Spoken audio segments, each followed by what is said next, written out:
بسم الله الرحمن الرحيم.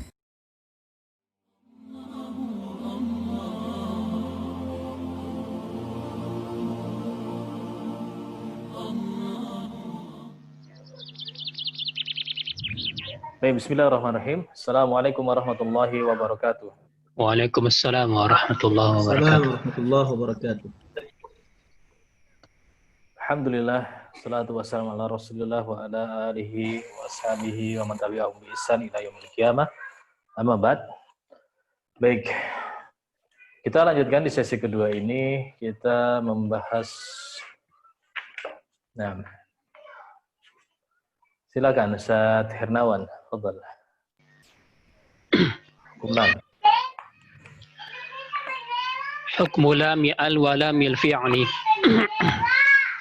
للام الحالان قبل الأحرف أولاهما إظهارها فلتعرفي قبل 14 خذ علمه من ابغ حجك وخف عقيمه ثانيهما إدغامها في 14 أيضا ورمزها فعي طب ثم صل رحما تفز ضف ذا نعم دع سوء ظن زر شريفا للكرام واللام لولا سمها قمرية واللام الأخرى سمها شمسية وأظهرن لام فعل مطلقا في نحو قل نعم وقلنا والتقى.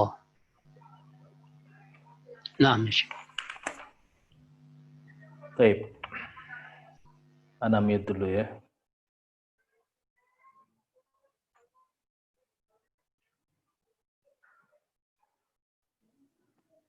Iya. Kita masuk ke hukum lam ya. Ada yang belum ke-mute?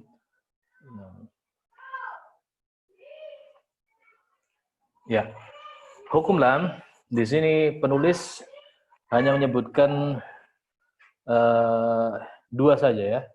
Dari lam ta'rif dan lam fi'il. Nah, namun secara keseluruhan di dalam Al-Qur'an kita akan mengenal 5 jenis atau hukum lam ini kita bagi menjadi 5 jenis. Baik. Yang pertama pada lam ta'rif atau alif lam ta'rif atau alif lam ya. Banyak sebutannya. Nah, pada lam ta'rif ini ya, itu ada 2 keadaan. Ada 2 hukum. Ya, disebutkan di sini pada hukum izhar ya. Pada bait mini bagi hajjaga wa huf aqimah ya. Ketika huruf alif lam ini bertemu dengan huruf ibghi hajjaka wa khuf aqimah. Ya. Ini juga punya makna ya. Kalau diterjemahkan bebas, tunaikanlah hajimu ya dengan sempurna. Wa khuf aqimah, dan takutlah pada hal-hal yang di situ akan ditegakkan hukum. Maksudnya apa? Takutlah pada dosa. Gitu ya. Jadi tunaikan haji, sempurnakan ya, dan takutlah pada dosa. Jadi kalau bertemu dengan huruf hamzah, ba, ghain, ha, jim, kaf, waw, dan seterusnya, ini disebut dihukumi dengan izhar, atau yang dikenal dengan izhar qamariyah, atau disebut alif lam qamariyah. Nah, keadaan yang kedua pada huruf atau dihukumi idgham ya. Ketika dihukumi idgham pada bait tib summa sil rahman tafuz ni'am da'su azzanin zur syarifan lil karam. Kalau tadi rangkaian hurufnya dijadikan bait, kalau sekarang jadi rumus ya. Rumus berarti cuma diambil huruf depannya saja. Taib berarti to, summa berarti sa, dan seterusnya. Ya, jadi juga punya makna. Taib summa sil rahman tafuz. Ya, berbuat baiklah dan sambunglah silaturahmi. Tafuz, maka kamu akan menang, ya, akan berjaya. Dhidza ni'am, dan terus akan bertambah kenikmatanmu. Da'su azzonin, tinggalkan prasangka buruk. Zur syarifan, kunjungilah orang-orang yang mulia. Ahlul ilmu, kita diperintahkan atau disunnahkan, disukai untuk mengunjunginya. Lil karom, untuk mendapatkan kemuliaannya. Nah, ini kalau diterjemahkan bebas ya. Jadi Masya Allah, keindahan para ulama dalam menyampaikan ilmu, di situ selain ada kaidah dari sisi intisari ilmunya, dari sisi tajwidnya, ternyata di situ juga ada pesan nasihat yang luar biasa. Nah, ini yang pertama ya, lam ta'rif. Bisa izhar, bisa idgham. Idgham disebut idgham syamsiyah ketika bertemu dengan huruf summa sil rahman tafus dan seterusnya. Izhar pada huruf ibghi hajjaka wa khaf aqimah. Nah, kemudian yang kedua pada lam fi'il ya. Lam fi'il. Ya, pada kata kerja. Ya, hukum asalnya ini pada lam fi'il ini dihukumi izhar seluruhnya. Nah, kecuali ketika lam fi'il ini bertemu dengan huruf lam dan ro. Nah, kecuali itu aja. Bertemu dengan huruf lam dan ro. Mudah ya. Kemudian bentuk hukum lam yang ketiga adalah lam huruf.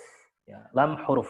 Jadi tadi yang pertama lam ta'rif, yang kedua lam fi'il, yang ketiga lam huruf.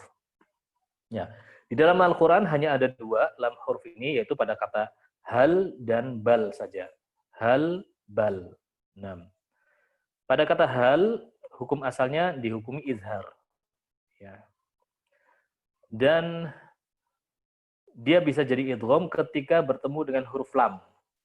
Nah, adapun hal nggak pernah bertemu dengan huruf ro. Nah, hanya bertemu dengan huruf lam saja. Kemudian yang bal, ya, di hukum asalnya adalah dihukumi izhar. Nah, dia bisa jadi idgham, berubah menjadi idgham ketika bertemu dengan huruf lam dan ro. Kecuali pada saat kondisi saktah. Ya, pada lafaz bal rona di surat Al-Mutaffifin.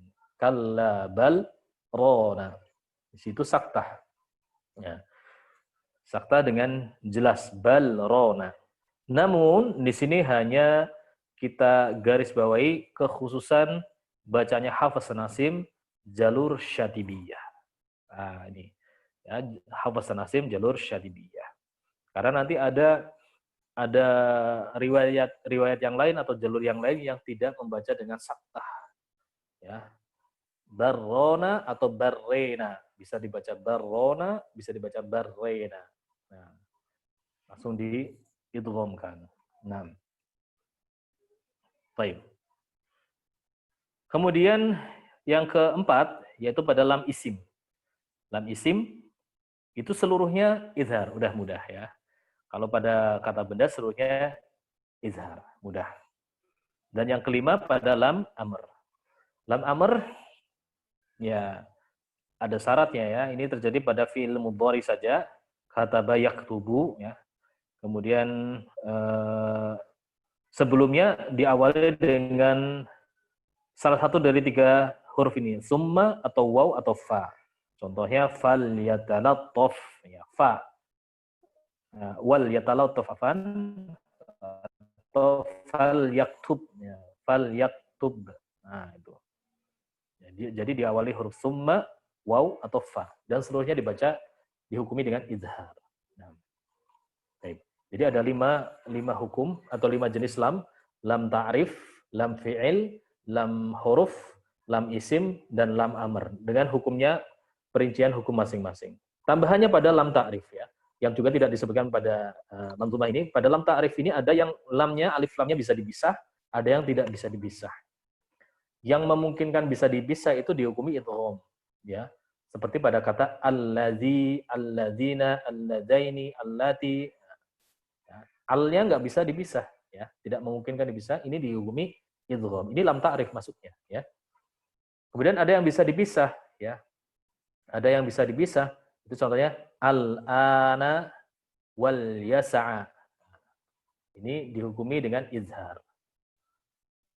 Baik. Itu dari hukum lam. Kita masuk ke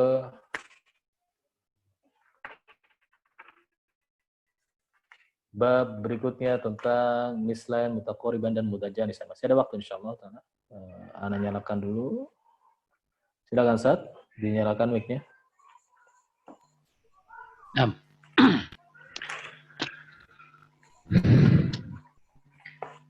في المثلين والمتقاربين والمتجانسين إن في الصفات والمخارج اتفق حرفان فالمثلان فيهما أحق وإن يكونا مخرجا تقاربا وفي الصفات اختلفا يلقبا متقاربين أو يكون اتفقا بمخرج دون الصفات حققا بالمتجانسين ثم إن سكن أول كل فالصغير سميا أو حرك الحرفان في كل فقل كل كبير وافهمنه بالمثل.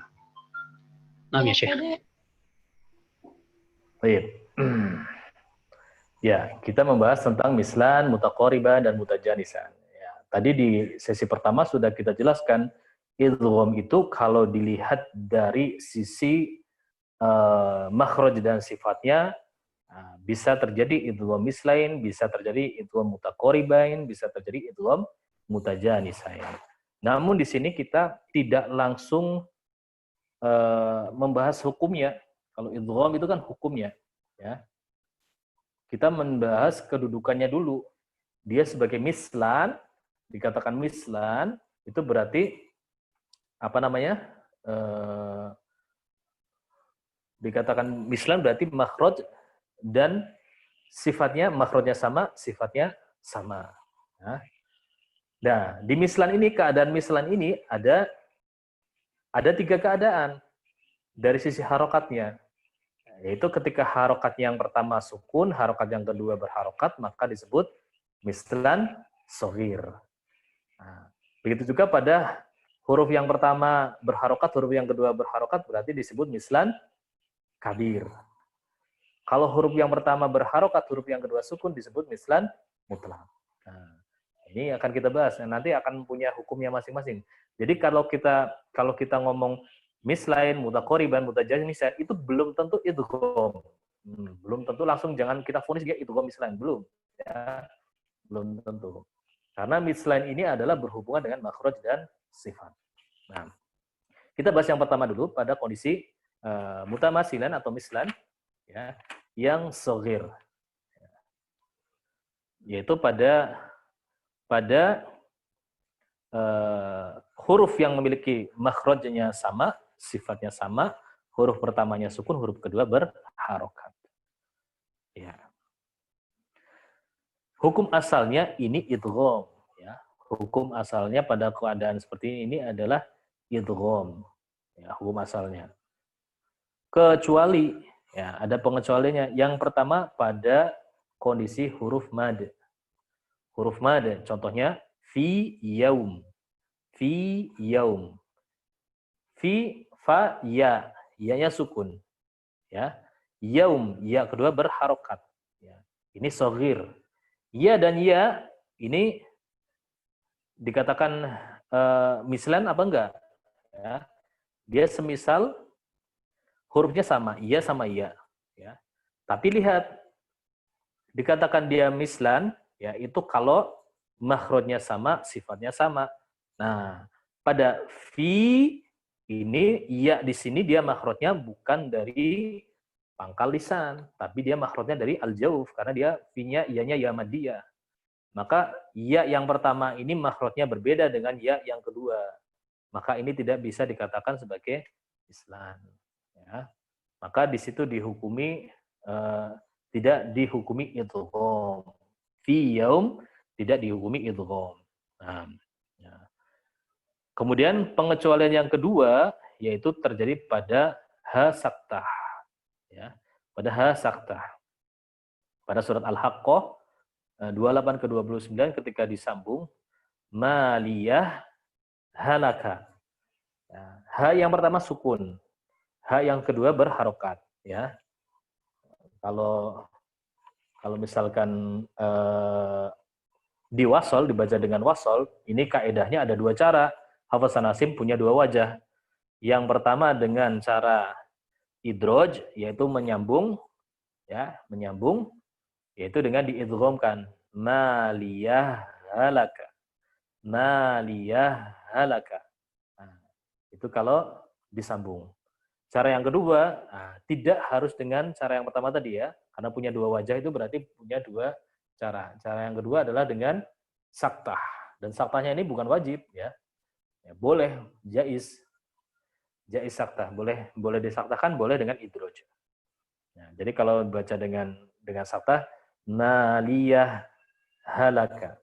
Nah, Ini pengecualian.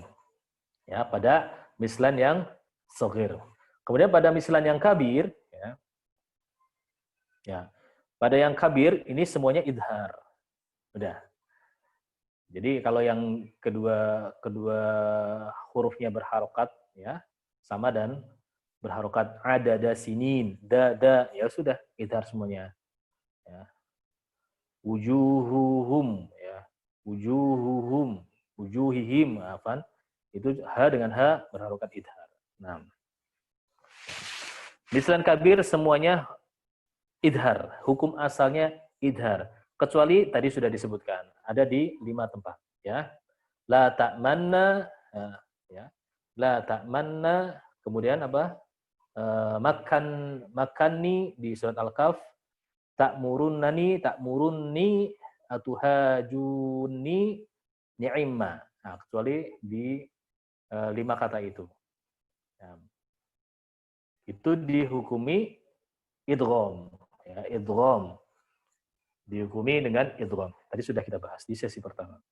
Adapun pada kata la ta'manna di sini cara melafadzkannya ada secara umum ada 2 cara. Yaitu dengan cara ismam, dengan cara memonyongkan dengan isyarat monyong, la ta'manna, atau dengan cara ikhtilas, dengan memendekkan. La ta'manuna, manuna. Nah, seperti itu. Dan ismam ini ada berapa cara? Yang pertama, ismam di awal gunnah. La ta'manna. Jadi monyongnya di depan. Manna.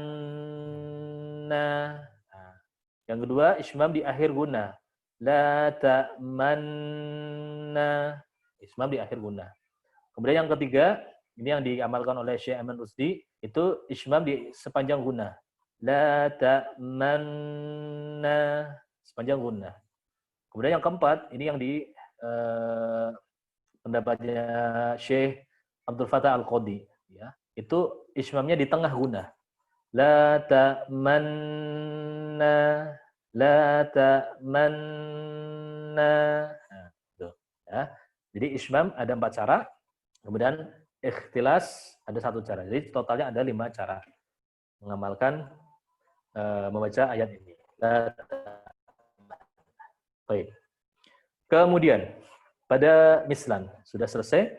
Kemudian jadi tadi yang mislan yang shaghir, mislan kabir, dan mislan yang mutlak. Ya, kalau yang mutlak seluruhnya idhar, sudah habis. Enggak ada pengecualian. Baik. Kemudian sekarang pindah ke mutaqaribain. Nah, mutaqaribain sama juga, nanti ada mutaqariban yang shaghir, ada yang kabir, ada yang mutlak. Kalau yang kabir dan mutlak ini dihukumi idhar, enggak ada pengecualian, selesai, ya. Mutaqariban yang kabir, mutaqariban yang mutlak, seluruhnya idhar, jelas. Adapun yang mutaqariban yang shaghir, ya, shaghir berarti huruf pertamanya sukun, yang keduanya berharokat. Ini seluruhnya idhar, kecuali. Nah, makanya tadi kita sampaikan jangan langsung divonis idgham mutaqariban, karena enggak seluruhnya idgham. Buktinya ini, mutaqariban seluruhnya idhar justru, kecuali 4 keadaan, ya, kecuali 4 keadaan. Yang pertama ketika huruf lam bertemu dengan huruf ro, ya. Huruf lam yang sukun bertemu dengan huruf ro. Nah. Ya. Kecuali pada keadaan kalla bal rona. Tadi sudah, ya. Kalau apa namanya? Lam bertemu dengan ro itu bisa dengan saktah di riwayatnya Hafs an Asim Jarus Syadidiyah. Nah. Kemudian kecuali berikutnya adalah lam sukun bertemu dengan huruf syamsiyah, huruf lam syamsiyah. Ya. Huruf lam syamsiyah tadi ingat? Tajsumasir rahman tafuz idzaniam. Nah, itu kecuali huruf lamnya, ya, kecuali dengan huruf lamnya. Kenapa? Kalau lam bertemu dengan lam itu namanya bukan mutaqariban lagi, tapi mislan, ya, semisal. Nah, makanya lam bertemu dengan huruf syamsiyah kecuali dengan huruf lam itu sendiri. Nah, Kemudian yang pengecualian yang ketiga yang dihukumi idgham pada mutaqariban yaitu huruf nun sukun ya bertemu dengan yarmaluna, ketemu huruf nun itu sendiri ya. Nun sukun bertemu dengan ya, bertemu dengan ro, bertemu dengan mim, bertemu dengan lam, dengan waw kecuali nun. Kenapa? Karena nun bertemu nun dia mislan, bukan mutaqariban. Nah. Kemudian yang keempat, kondisi yang keempat yaitu huruf qaf bertemu dengan huruf kaf. Qaf bertemu dengan kaf. Ya. Ini juga diidghamkan. Nah, khusus catatan pada lafaz nakhluqkum di surat Mursalat ayat 20. Nakhluqkum. Nah, ini para ulama berbeda pendapat. Di situ ada yang menyebutkan idghamnya kamil, ada yang menyebutkan boleh juga naqis. Kalau kamil berarti langsung masuk ke huruf kafnya. Nakhluqkum, langsung ke kaf. Tapi kalau nakis, ada tebalnya dulu. Nakhluqkum. Nah.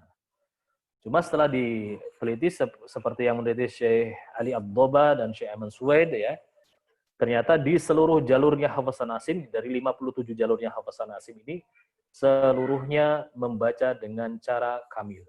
Jadi ini pendapat yang terpilih, yaitu pada nakhluqkum itu dibaca dengan idgham kamil. Ya.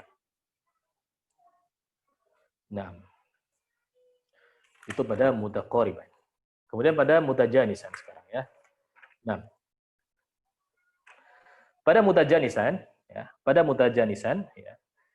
Sama juga ada yang mutlak, ada yang shagir, ada yang kabir, ada yang mutlak.